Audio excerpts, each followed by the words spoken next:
ہمارے ساتھ موجود ہیں طیبہ راجہ صاحبہ. السلام علیکم طیبہ. وعلیکم السلام. کیسی ہیں آپ؟ خیریت سے ہیں؟ ٹھیک ٹھاک ہیں؟ Good to see you. Same here. یہ لفظ میں کبھی بھی کسی مہمان کو جب کہتا ہوں نا تو ایک دم وہ کوٹ والا گڈ ٹو سی یو جو ہے وہ سامنے آ جاتا ہے بنجار صاحب والا.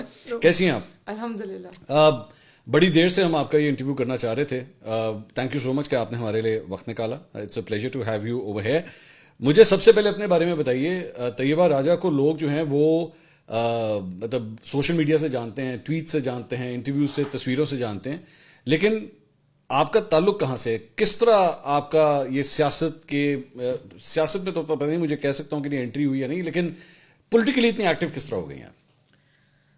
بسم اللہ الرحمن الرحیم. سب سے پہلے تو السلام علیکم منصور. مجھے اچھا لگ رہا ہے کہ ہم آمنے سامنے بیٹھے ہوئے ہیں اور واقعی ہمیں کافی سارے اختلافات ہیں ایک دوسرے سے, اور یہی مجھے لگتا ہے جمہوریت کا حسن ہے کہ اختلاف ہو سکتا ہے اور ہم لوگ پھر بھی ایک دوسرے سے اگر اچھے ایک جگہ پہ بیٹھ کے عزت اور احترام سے بیٹھے ہوئے, تو this is a very healthy thing for our society I think.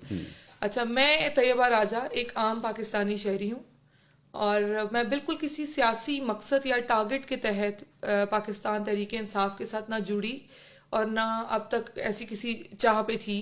اگر اللہ تعالیٰ نے ایسی کوئی چیز لکھی ہوئی ہے تو مے بی وہ آگے ہو جائے. جو راہ جس راستے پہ لا کے کھڑا کر دیا گیا اس کا کوئی نہ کوئی پرپز ہوگا, میرا ایسا ماننا ہے. میں ایک بالکل عام پاکستانی شہری ہوں, ایک عام لڑکی جس نے 13-14 سال جاب کی ہے. میں ایک سیلف میڈ پرسن ہوں. میری پہلی جاب ڈیٹا آفس کی تھی. اس کے بعد میں نے جیز میں کام کیا ہے, میں نے نادرا میں کام کیا ہوا ہے. میں نے 7 سے 8 سال تقریباً 8.25 سال اسلام آباد کے ایک پرائیویٹ فرم پہ ایک سیلون پہ ایز این اکاؤنٹس مینیجر کام کیا. اور میرے لیے سب سے سیکیور جاب وہ اس لیے تھی کہ وہ ایک عورتوں کی جگہ کی جاب تھی. کوئی آدمی اندر نہیں آ سکتا, میں اپنے ٹائم پہ اپنی نماز وغیرہ پڑھ سکتی تھی. تو میں نے ایک فیلڈ میں 8-8.25 سال کام کیا. ٹھیک ہے. اور میری ساری کوالیفیکیشن جو ہے وہ پنڈی سے ریلیٹ ہے. میری جو اسکولنگ رہی وہ نارمل لوکل اسکولنگ کی رہی. پنڈی سے میرا آبائی گھر ابھی بھی پنڈی میں ہی, بٹ آئی لیو ان اسلام آباد. اچھا, تو یہ پی ٹی آئی کے ساتھ اتنا ایکٹیولی جو ہے وہ لگاؤ کب سے شروع ہوا؟ 2022. وائی؟ مجھے 2022 میں اپنی کسی ایک پرسنل ریزن کی وجہ سے بھی کچھ سسٹم کی چیزوں کا سامنا کرنا پڑا. کبھی ایک آفس, کبھی دوسرا آفس. پچھلی گزری ہوئی زندگی میں آپ کہہ سکتے ہیں جاب کرتے ہوئے اکثر اوقات, کیونکہ میں سیلون فیلڈ سے تھی تو رات میں لیٹ ہو جانا, مجھے ٹریول, کیونکہ میرا گھر میری جاب پلیس سے 1 آور ڈسٹینس پہ ڈرائیو. ٹھیک. تو میں نے کئی بار یہ فیس کیا کہ پولیس آپ کو روکتی ہے. میں نے کئی بار دیکھا, میں کریم پہ سفر کرتی تھی تو مجھے پولیس نے کئی بار رات میں 2 بجے 3 بجے روکا. تو وہ نا میں نے میرے ساتھ 1 بار 2 بار پولیس بدتمیزی کر چکی ہوئی ہے ماضی میں. میں نے یہ چیزیں سسٹم کا حصہ دیکھی ہیں کہ کوئی ادارہ ٹھیک نہیں ہے, اور عام پبلک کو جب کوئی پرابلم ہوتی ہے, چاہے وہ کسی چھوٹے سے چھوٹے مسئلے پہ ہو, تو اس سے اتنا بری طرح ٹریٹ کیا جاتا ہے. تو وہ آپ کہہ سکتے ہیں کہ ڈاٹ کنیکٹ ہیں سارے. 2022 میں مجھے ایک پرابلم کی وجہ سے کچھ آفیسز جانا پڑا. میں نے دیکھا کہ سسٹم کتنا بری طرح, سرکاری آفیسز.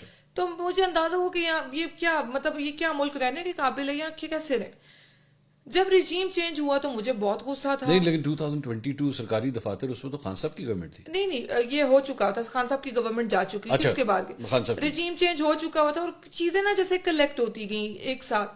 جب ارشد شریف مرڈر کیس کی رپورٹ کامران شاہد نے پوسٹ کی ٹویٹر پہ, اور آئی تھنک کچھ ٹائم کے اندر انہوں نے ڈیلیٹ کر دی, تو میں نا وہ ان چیزوں کو کیونکہ فالو اپ کر رہی تھی کہ کیا ہوا, کیسے ہو رہا ہے, تو وہ ٹریگر کر گیا مجھے. اور آج میرا جو ٹویٹر اکاؤنٹ آئی تھنک 2020 سے بنا تھا, جس کو میں نے بنا کے یوز ہی نہیں کیا. میں نے پہلا ٹویٹ کیا اور میں آئی پی ٹی آئی کی ایک اسپیس میں, اور میں آ کے اتنی بری طرح بولی 5 منٹ آئی ریمبر, کہ مجھے پتا نہیں کس نے فالو کر لیا. ود ان 3 منٹس میرے پاس آئی تھنک کوئی 1200 فالوور تھا. اور مجھے جتنے میسیجز جو ریسیو ہوئے تھے وہ یہ تھے کہ آپ بہت اچھا بولی ہیں, آپ کون ہیں, کہاں سے ہیں.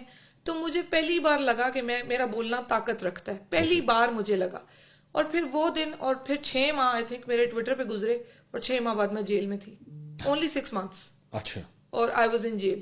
یہ 9 مئی اینڈ آل دیٹ یہ صرف 6 months کے اندر ہوا ہے. اچھا. اور میں آئی تھنک میں نے کوئی 4 جلسات اٹینڈ نہیں, لیکن اس 6 ماہ کے اندر تو پھر یعنی آپ میرے خیال میں زمان پاک بھی آتی تھیں, وہاں پہ بھی. میں مارچ میں لاہور شفٹ ہو گئی تھی. میری ایک فرینڈ کا یہاں سیلون تھا, ایکچولی شی واز پریگننٹ, تو انہوں نے مجھے کہا تھا کہ آپ میری جگہ آ کے لک آفٹر کرو میری جگہ کو.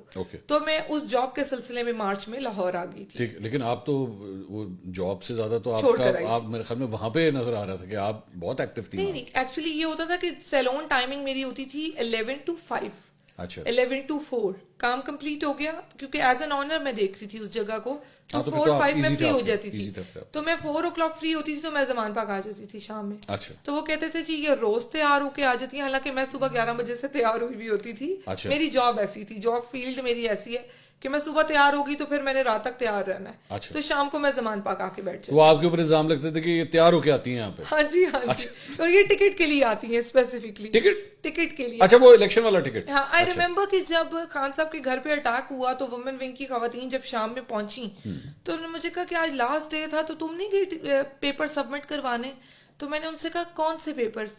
تو انہوں نے پھر آپس میں بات چیت کی کہ اینو تو کچھ نہیں پتا. تو پھر انہوں نے مجھے بڑی عزت دینا شروع کر دیا کہ اس نے کو کہیں اپلائی نہیں کیا. تو میں کہتی تھی کیا ہو رہا ہے, وہ مجھے اب پتہ چلتا ہے کہ جب انہیں ریئلائز ہوا کہ میں کسی دوڑ میں نہیں ہوں تو مجھے تو اب عزت ملنا شروع ہوئی.